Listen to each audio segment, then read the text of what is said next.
When Sister Layla Steele chose to drown rather than be saved by a stranger, Gabriel Ford knew he was staring at either the most stubborn woman in Wyoming territory or the most terrified. The Powder River ran wild that September morning, swollen with early snow melt from the Bighorn Mountains. Gabriel had ridden down from his ranch to check the water levels. His 6-year-old daughter Lily perched behind him on his sorrel mare when he spotted the black habit billowing in the current, like a broken-winged crow. "Papa, look." Lily's small hand pointed toward the churning water. The nun's white coif had come loose, revealing copper hair that caught the morning light. She thrashed against the current, but her heavy robes dragged her down. Gabriel spurred his horse forward, already shucking his boots. "Stay back, Lily. Hold the reins." He dove in without hesitation, the same instinct that had saved 3 men during a mine collapse last winter. The water hit him like a fist of ice, but he fought through it, powerful strokes carrying him toward the drowning woman. "Take my hand," he shouted over the river's roar. The nun's dark eyes met his, and in them, he saw something that made his blood freeze. Not gratitude, terror. Of him. No. She pushed at his outstretched arm. "Leave me be. Woman, you'll drown." Better that than. Water filled her mouth. She sputtered, sank, surfaced again. "Please. Just leave me." Gabriel had pulled drowning cattle from flash floods, had hauled his own brother from a well when they were boys. He'd never met a soul who fought rescue like this. But those eyes, Lord help him, those eyes held secrets darker than the river bottom. He grabbed her anyway. Her struggle nearly drowned them both. Small fists hammered his chest. Her nails raked his neck. She fought like a woman who'd learned that men's hands meant pain, not salvation. Gabriel wrapped one arm around her waist, used the other to stroke toward shore, her curses mixing with prayers in a language he didn't recognize. They collapsed on the muddy bank, both gasping. Lily had dismounted and stood wringing her hands, her blue eyes wide with worry. "Papa, is the lady hurt?" The nun, Sister Layla, he'd learn later, sat up slowly, water streaming from her heavy robes. She was younger than he'd expected, maybe 25, with a face that belonged in a cathedral painting. High cheekbones, full lips, skin pale as church candles. But it was her eyes that held him, dark as midnight, haunted as a ghost town. "I didn't ask for your help," she whispered. "Lucky for you. I don't take orders from drowning women." Gabriel wrung out his shirt, muscles rippling under sun-bronzed skin. What's a nun doing in the Powder River anyway? St. Catherine's is 15 miles south. She flinched at the mission's name. "I was walking, praying, in the river. That's none of your concern." She struggled to stand, her waterlogged habit weighing her down. Gabriel reached to help, but she jerked away so violently she nearly fell again.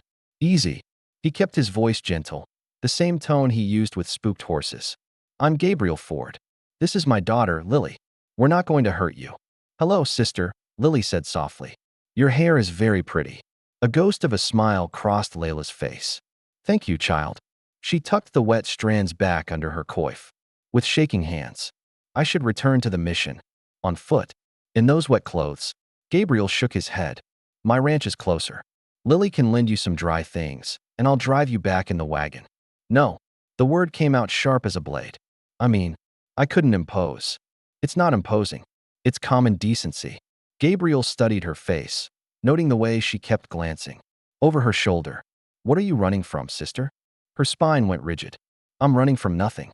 I serve God. Even God's servants catch pneumonia in wet clothes." For a moment, she wavered. Gabriel could see the battle in her eyes, fear warring with exhaustion, pride struggling against practical need. Finally, she nodded once, sharp as a bird's peck. "Just to get dry. Then I leave." The ride back to the ranch stretched tense as a hangman's rope. Layla sat rigid in the wagon bed, arms wrapped around herself, while Lily chattered about her chickens and the new foal in the barn. Gabriel kept stealing glances at their passenger, trying to read the secrets written in the set of her shoulders. The Ford ranch sprawled across a valley green with September grass. The house, built of honey-colored logs, sat beneath a grove of cottonwoods that whispered in the wind. Smoke curled from the chimney, and Gabriel's heart clenched with familiar grief. Sarah would have loved this woman's story, would have pestered him all evening to get the details. "It's beautiful," Layla murmured, forgetting herself for a moment. Mama helped Papa build it, Lily said proudly. Before she went to heaven. Gabriel's jaw tightened. 3 years, and the words still hit like a punch to the gut. Come on, let's get you warm. Inside, the house smelled of coffee and wood smoke, bacon grease and leather. Layla stood dripping on the braided rug, looking around with something like hunger in her eyes. When had she last been in a real home? Gabriel wondered. Lily, fetch your mother's blue dress from the trunk. The one with the small flowers. Yes, Papa. Lily scampered upstairs, leaving the adults alone. The silence stretched between them like a bridge neither wanted to cross. Gabriel stoked the fire, acutely aware of Layla's presence behind him. When he turned, she was studying a daguerreotype on the mantel. Him and Sarah on their wedding day, young and laughing and full of dreams. She was beautiful, Layla said softly. She was. Gabriel's voice came out rougher than intended. Cholera took her 3 years back. I'm sorry. Something in her tone made him look closer. Did she know about loss too? About having your heart carved out with a dull knife? Lily returned with the dress, chattering about how it would fit perfectly, how Sister Layla had the same tiny waist as Mama. Gabriel excused himself to the kitchen, but he could hear the rustle of fabric, the soft voices of woman and child. When Layla emerged, Gabriel's breath caught. Sarah's dress transformed her from a severe nun into something altogether more dangerous, a woman. The blue cotton hugged. Her curves and her copper hair, now loose and drying, caught the firelight like autumn leaves. Better? She asked, self-conscious under his stare. Better, he managed. Coffee. They sat at the kitchen table, Lily between them, while Gabriel tried not to notice how Layla's hands shook around her cup. She ate his scrambled eggs like a woman who'd forgotten what real food tasted like, and he found himself wondering what. They fed the sisters at St. Catherine's. Tell me about the chickens, Layla said to Lily, clearly trying to deflect attention from herself. His daughter launched into an animated description of each hen's personality. Gabriel studied there. Guessed. She smiled at Lily's stories, laughed at the right moments, but her eyes kept darting to the windows. Waiting. Watching, running from something or someone. The sun climbed higher, and Gabriel knew he should hitch up the wagon, drive her back to whatever hell she'd escaped from. But something in her face when she looked at his daughter, some desperate hunger for normalcy, made him hesitate. Papa, Lily said suddenly, can Sister Layla stay for lunch? Please. The nun's cup clattered against the saucer. Oh no, I really must. Of course she can stay, Gabriel heard himself say. If she wants to. Their eyes met across the table. Hers were full of questions she couldn't ask, fears she couldn't name. His were full of answers he wasn't sure he wanted to give. But in the distance, a lone rider crested the hill, black against the morning sky, and Gabriel's blood turned to ice water in his veins. The rider sat motionless on the ridge, a dark silhouette against the pale morning sky. Gabriel's hand moved instinctively to the Colt .45 at his hip, a gesture born of 3 years raising a daughter alone in territory where wolves walked on 2 legs as often as 4. Get away from the window, Lily. His daughter obeyed without question. She'd learned to read the iron in her father's voice. But Sister Layla had gone white as fresh snow, her coffee cup trembling in her hands. You know him, Gabriel said. Not a question. I.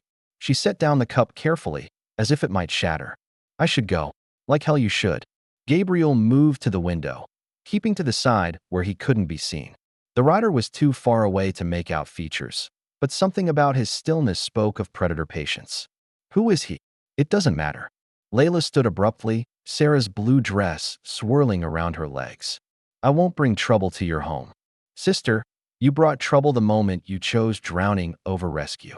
Gabriel's voice was gentle but firm. Now tell me who's hunting you. The word hunting hit her like a physical blow. She swayed, one hand gripping the back of her chair. His name is Julian Beckett. He was my guardian before I took vows. I thought he was dead. Her voice dropped to a whisper. I prayed he was dead. Gabriel studied her face, the way her pupils dilated with fear, how her breathing quickened. He'd seen that look before, in the eyes of animals caught in steel traps. Whatever this Beckett had done to her, it was bad enough to make a woman of God prefer drowning. Papa, Lily's voice was small from the corner where she'd curled up with her rag doll. Are we in danger? No, sweetheart. Gabriel checked his rifle, kept his movements calm and sure. But I need you to do something for me. Go upstairs to my room and stay there until I come get you. Can you do that? Yes, Papa. Lily scampered up the stairs, clutching her doll. The sound of her bedroom door closing echoed through the house. He won't hurt your daughter, Layla said quickly. Julian, he only wants me. What does he want you for? She turned away, but not before Gabriel caught the shame that flickered across her features. I can't tell you that. Can't or won't. Please. Her voice cracked. Just let me go? I'll lead him away from here. To where? You planning to swim the river again? Gabriel moved closer, careful not to crowd her. Sister, that man's been tracking you. How long you think you'll last out there on foot? She laughed, but it held no humor. Longer than I'll last if he catches me. The rider was moving now, picking his way down the slope with the careful precision of someone who'd done this before. Gabriel could make out more details. A tall man in a dark coat, silver hair gleaming under his hat brim. He rode like someone, accustomed to being obeyed, spine straight as a ramrod. Tell me about him, Gabriel said. What's his weakness? He doesn't have one. Layla wrapped her arms around herself. Julian Beckett owns half of Cheyenne, has judges in his pocket, lawmen on his payroll. He's untouchable. Every man bleeds. Not him. She shook her head. He's not like other men. Gabriel heard the weight of terrible history in those words. What did he do to you? For a moment, he thought she might tell him. Her lips parted, her eyes met his, and he saw the desperate need to share her burden. But then she looked toward the stairs where Lily had gone, and her face shuddered closed. Nothing that concerns you. Ma'am, with respect, that's horseshit. Gabriel's voice hardened. You're in my house, wearing my wife's dress, and there's a man with murder in his eyes riding toward my front door. That makes it my concern. The rider had reached the valley floor now, maybe a quarter-mile out. Gabriel could see the pearl handle of a pistol at his hip, the way his horse's hooves struck the ground with mechanical precision. Everything about Julian Beckett spoke of controlled violence. He'll try to charm you first, Layla said suddenly. He's very persuasive. He'll tell you I'm sick, that I've had a breakdown. He'll say he's my devoted guardian, just trying to help a poor, troubled girl. And if I don't buy it, then he'll hurt you. Her voice was flat, matter of fact. He'll hurt your daughter. He'll burn your ranch and salt your fields, and he'll make sure everyone knows what happens to people who cross Julian Beckett. Gabriel absorbed this information, filing it away with the tactical part of his mind that had kept him alive through range wars and claim jumpers. How'd you end up with him? My parents died when I was 16. Yellow fever. Julian was my father's business partner, my legal guardian. She touched her throat unconsciously. He said he'd take care of me, but he didn't. No, the word came out like a sob. He didn't. The hoofbeats were audible now, a steady rhythm that seemed to match Gabriel's heartbeat. He could smell the fear rolling off Layla in waves, could see the way her hands shook as she smoothed down Sarah's dress. There's a root cellar behind the pantry, he said. Hidden door. You can't know. She straightened, and for a moment Gabriel saw steel beneath the terror. I won't hide anymore. I won't let him hurt your family because of me. Then what do you suggest? She looked at him with eyes that had seen too much, survived too much. I suggest you let me walk out that door and never think of me again. That's not happening. Mr. Ford, Gabriel. And that's still not happening. He checked his Colt, made sure it moved smooth in its holster. You saved my daughter once, just by being here. She smiled more this morning than she has in weeks. I'm not about to throw you to the wolves. I never saved anyone. You saved yourself. That took courage. Gabriel met her eyes. Sometimes courage is all we've got. The hoofbeats stopped. Through the window, Gabriel could see Julian Beckett dismounting with fluid grace, his silver hair catching the sun. He was handsome in the way of older men who'd never known want, never known defeat. His smile was warm as he approached the house, but his eyes were winter cold. He's here, Layla whispered. Gabriel moved to the door, hand resting on his gun. Stay behind me. Gabriel, stay behind me. The knock came exactly as Gabriel expected, polite, civilized, the knock of a man who believed the world owed him answers. Gabriel waited a long moment before opening the door, letting Beckett know he wasn't eager for company. The man on his porch was 60-ish, impeccably dressed despite the long ride. His smile was practiced, politician smooth. "Good morning, Julian," Beckett said, tipping his hat. "I'm looking for a young woman. About 25, auburn hair, likely confused and frightened. I believe she may have sought shelter here." Gabriel looked into those cold, pale eyes and saw exactly what kind of man he was dealing with. But what Julian Beckett didn't know was that Gabriel Ford had been to war, had seen what evil looked like when it wore a gentleman's face, and he'd learned exactly how to kill it. "Can't say I have," Gabriel said, his voice steady as bedrock. "But you're welcome to water your horse." Julian Beckett's smile never wavered, but something predatory flickered behind his pale eyes. "How kind. I'm Julian Beckett from Cheyenne. And you are?" "Gabriel Ford." He didn't extend his hand. "This is my land. Beautiful spread." Beckett's gaze swept the ranch with the calculating look of a man pricing property. "Must be hard work, running a place like this alone. I heard you lost your wife. My condolences." The casual mention of Sarah sent ice through Gabriel's veins. This bastard had done his homework. "What brings you to my door, Mr. Beckett?" "The young woman I mentioned. Sister Layla Steele. She's been unwell. Left St. Catherine's Mission without permission."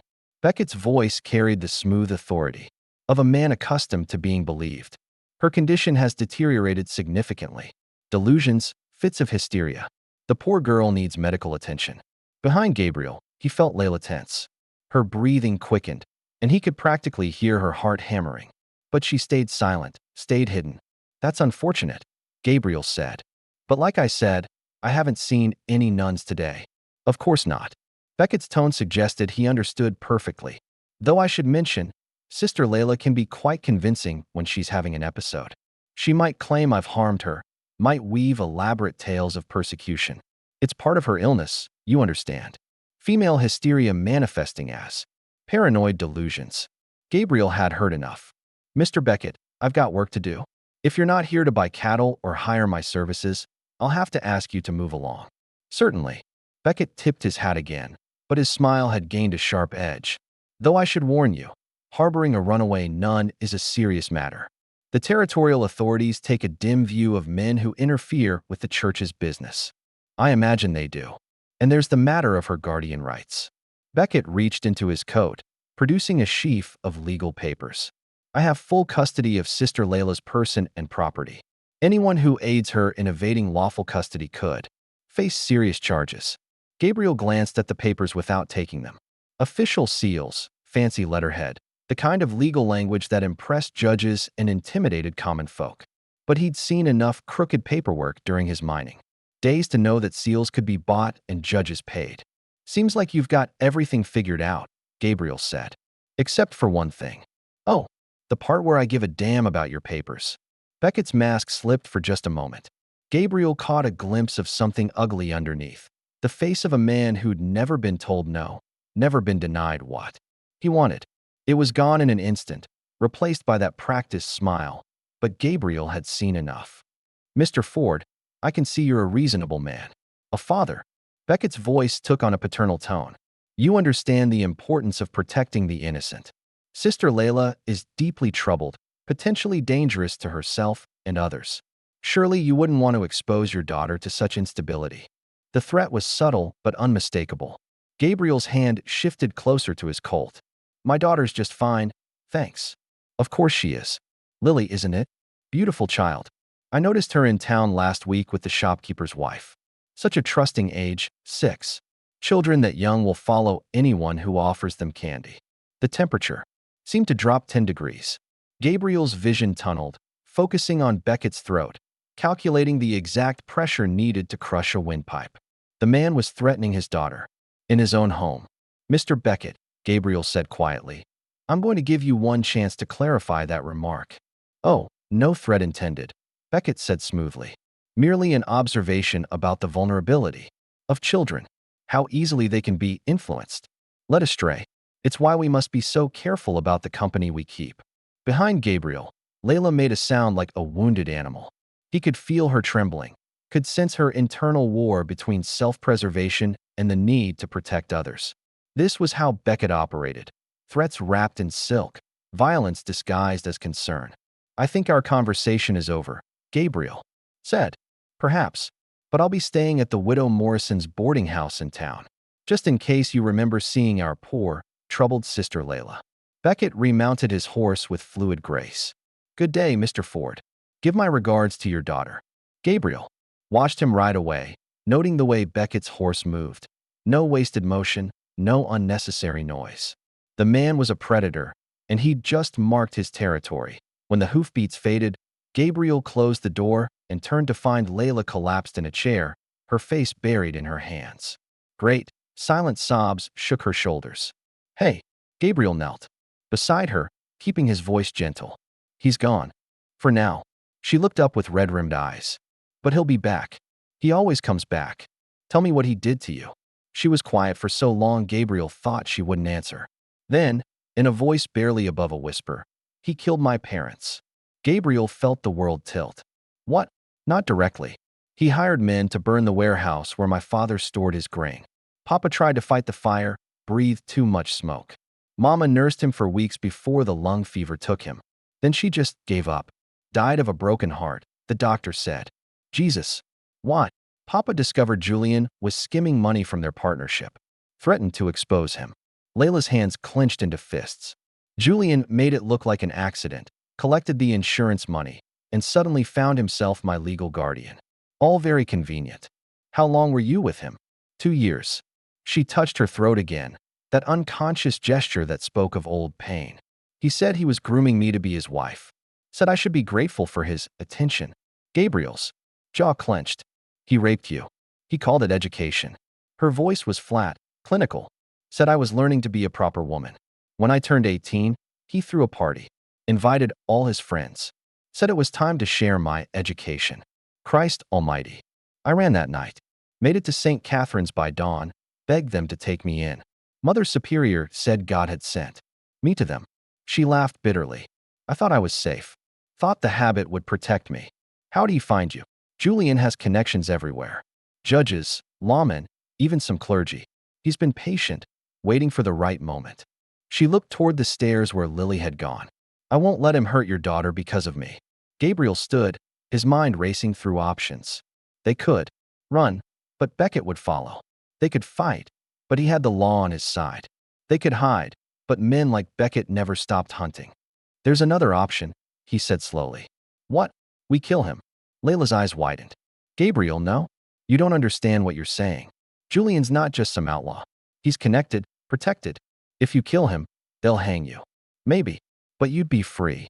And Lily would be an orphan. She stood, smoothing down Sarah's dress.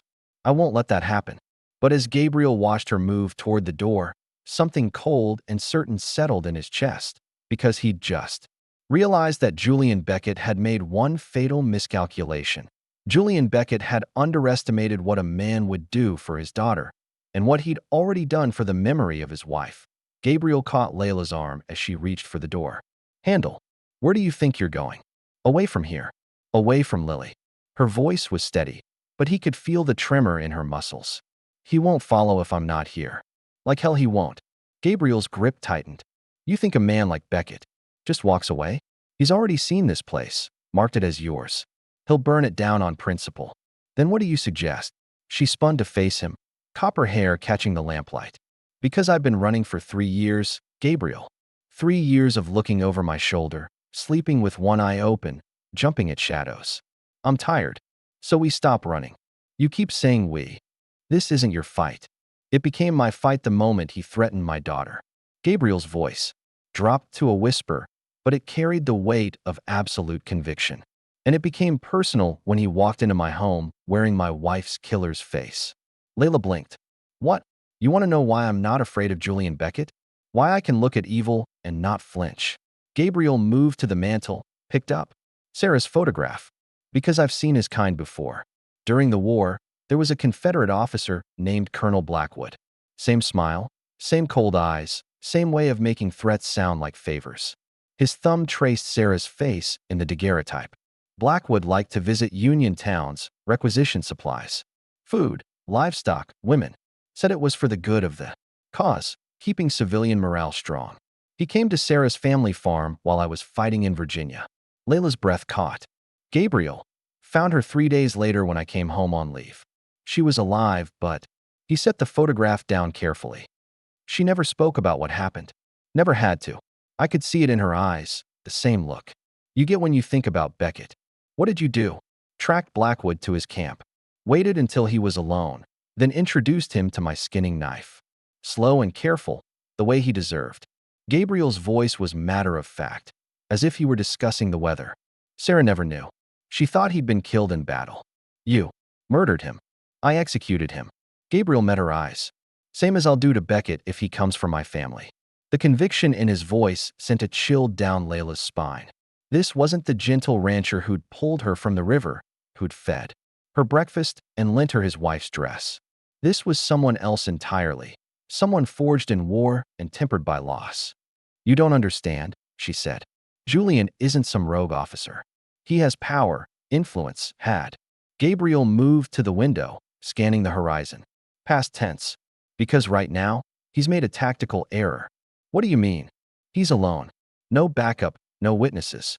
Just him and whatever conscience he's got left. Gabriel's smile was sharp as a blade. And I'm betting his conscience weighs about as much as morning mist. A sound from upstairs made them both freeze. Footsteps. Too heavy to be Lily's. Gabriel's Colt appeared in his hand like magic. How many windows in Lily's room? 2. Why would you? Layla's eyes widened. Oh God. He's inside. Stay here. Gabriel started for the stairs, but Layla caught his arm. No, wait. This is what he wants. To separate us. Pick us off one by one. It's how he operates. Then what, Papa? Lily's voice drifted down the stairs, but something was wrong with it. Too calm. Too careful. Papa, the nice man says you should come upstairs. Gabriel's blood turned to ice water. Son of a bitch. He has her. Layla's face had gone white. Gabriel, I'm so sorry. This is my fault. No. His voice cut through her panic like a whip. This is his fault. And he's about to learn why you don't threaten a man's child. What are you going to do? Whatever it takes. Gabriel checked his rifle, made sure it was loaded. You know this house better than he does. Back door leads to the root cellar. Yes, but get down there. Wait. For my signal. I'm not leaving you. You're not helping me either if you're up there giving him more hostages. Gabriel's voice softened. Please, Layla. Trust me. She looked at him for a long moment, seeing past the gentle rancher to the soldier underneath. Then she nodded and slipped toward the kitchen. Gabriel climbed the stairs slowly, each step deliberate. The house creaked around him like an old friend sharing secrets. He knew every sound, every shadow, every board that groaned under weight. Beckett was the intruder here. Mr. Ford, Beckett's voice carried from Lily's room, cultured and calm. I believe we have something to discuss. Gabriel reached the landing, positioned himself where he could see into the room. Beckett stood by the window, one hand resting on Lily's shoulder. His other hand held a small silver pistol, a lady's gun, but deadly enough at close range. Let her go, Beckett. In due time. First, I think we need to clear the air about our mutual friend downstairs. Beckett's smile was warm, paternal. You see, Mr. Ford, I've done some checking on you. War hero, decorated veteran, devoted father. I understand why you'd want to help a woman in distress. Do you? Of course. But you've been deceived. Sister, Layla is quite mad, you know. She believes I murdered her parents, that I did unspeakable things to her. All delusions, of course. Gabriel studied his daughter's face. Lily was scared but not panicked. She trusted her father to fix this, the way he'd fixed everything else in her short life. The weight of that trust was heavier than any burden he'd ever carried. Interesting story, Gabriel said. But I'm not buying it. No? Then perhaps you'll believe this. Beckett reached into his coat with his free hand, produced a telegram. From the territorial governor himself. Sister Layla Steele is officially declared mentally incompetent. I have full authority to retrieve her by any means necessary. That's a hell of a coincidence, getting that telegram today. Not coincidence. Preparation. Beckett's smile turned predatory. I've been planning this reunion for months, Mr. Ford. Every detail, every contingency, including what to do with helpful neighbors who might interfere. And what's that? Well, tragic really. Poor widowed rancher, driven mad by grief, takes his own daughter hostage, forces the territorial marshal to use lethal force. Beckett shrugged. These things happen in the wilderness. So sad. Gabriel felt something cold settle in his chest. This wasn't just about Layla anymore. Beckett planned to kill them all, make it look like a family tragedy gone wrong. But as Gabriel met his daughter's eyes and saw the absolute faith there, he realized Julian Beckett had just made his second and final mistake. Julian Beckett had forgotten that some men were forged in hell itself, and Gabriel Ford had been to war. You know what your problem is, Beckett? Gabriel kept his voice conversational, even as his finger found the trigger. You've gotten soft. Too many years buying your way out of trouble, never having to face a man who's got nothing left to lose. I wouldn't say you have nothing to lose. Beckett's grip tightened on Lily's shoulder. You have this beautiful daughter. Such a shame. If something happened to her because of your poor judgment. Papa, Lily said quietly. The man smells like the medicine Mama took when she was sick. Gabriel's blood chilled. Laudanum. Beckett had drugged his daughter to keep her compliant. The bastard had come prepared for everything except the one thing that mattered. He'd underestimated a father's love. Let me tell you about war, Beckett. Gabriel shifted slightly, angling for a better shot. Real war, not the kind you buy and sell. In war, you learn that some things are worth dying for, and some men are worth killing. How philosophical, but ultimately pointless. Beckett raised his pistol toward Lily's head. Now, I think it's time we. The window behind him exploded inward. Layla came through the glass like an avenging angel, Sarah's blue dress torn and bloodied, a kitchen knife gleaming in her hand. She'd climbed the outside wall using the old rose trellis, the one Gabriel had built for Sarah when they first married. Beckett spun toward the new threat, his pistol swinging away from Lily. In that split second, Gabriel moved. 3 years of ranching had kept him strong, but it was 20 years of soldiering that guided his hand as he put a bullet through Julian Beckett's heart. The man crumpled like a broken doll, his silver hair stained red against the wooden floor. His pale eyes stared sightlessly at the ceiling, still wearing that practiced smile even in death. Papa! Lily ran to him, and Gabriel swept her into his arms, checking for injuries. She was unharmed save for the laudanum making her drowsy, but alive. Beautifully, perfectly alive. Are you hurt? Gabriel asked Layla, noting the cuts on her arms from the broken glass. No. She stood over Beckett's body, the knife still in her hand. Is he really dead? Gabriel knelt and checked for a pulse. Stone dead. Good. She dropped the knife, her hands shaking. I'm glad he's dead. Does that make me a terrible person? Makes you human. Gabriel gathered his daughter closer, breathing in the scent of her hair. Lily, sweetheart, can you go downstairs? Get some water from the well. But Papa, please. Just for a few minutes. She nodded and scampered downstairs, still groggy but eager to help. When her footsteps faded, Gabriel turned to Layla. You could have been killed climbing that wall. I heard what he said. About making it look like you went mad. She touched her throat, that familiar gesture, but this time there was something different in her eyes. Peace. I wasn't going to let him destroy another family. How'd you know about the rose trellis? I saw it from the kitchen window. Sarah planted those roses, didn't she? Gabriel nodded. First spring we were married. Said every home needed something beautiful to offset all the hard work. He looked at the broken glass, the blood on the floor. She'd have liked you, I think. Would she? She had a soft spot for strays. Broken birds, orphaned calves, stubborn. Women who'd rather drown than accept help. Gabriel's smile was gentle. She'd have insisted you stay for supper. Layla looked around the room, at the blood, the shattered window, the dead man who'd haunted her dreams for 3 years. What do we do now? Now we tell the truth. Gabriel began planning, his mind already working through the practical details.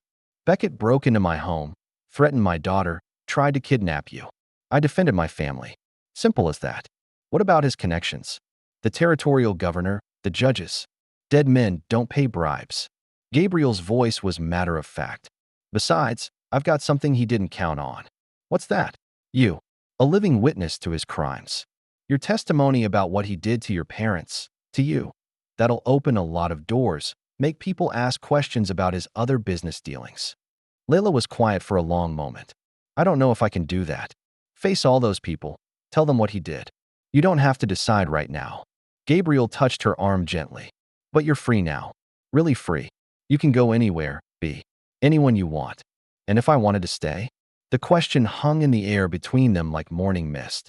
Gabriel looked at this woman who'd chosen to fight rather than run, who'd risked her life to save his daughter.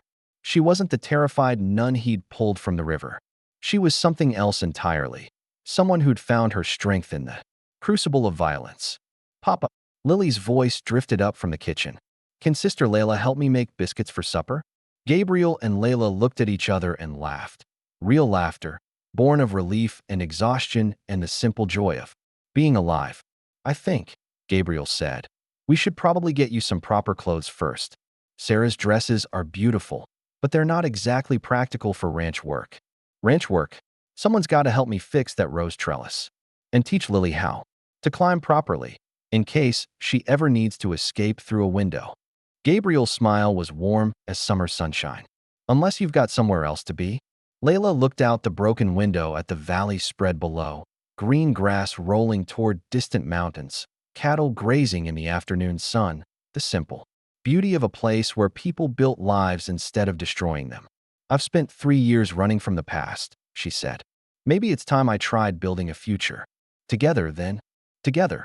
As they worked to clean up the aftermath of Julian Beckett's final mistake, the roses outside the broken window caught the evening light. Sarah's roses, planted with hope and tended with love, blooming wild and free in the Wyoming wind. Some things, Gabriel thought, were worth fighting for. Some things were worth dying for. And some things, like love, like family, like the chance to start over, were worth living for. Well, partners, that's the end of our tale. If you enjoyed this story of courage and second chances, hit that like button and share your thoughts in the comments below. And don't forget to subscribe for more Wild West romances that'll warm your heart and quicken your pulse. Drop a comment and let us know, where in this wide world are you watching from today?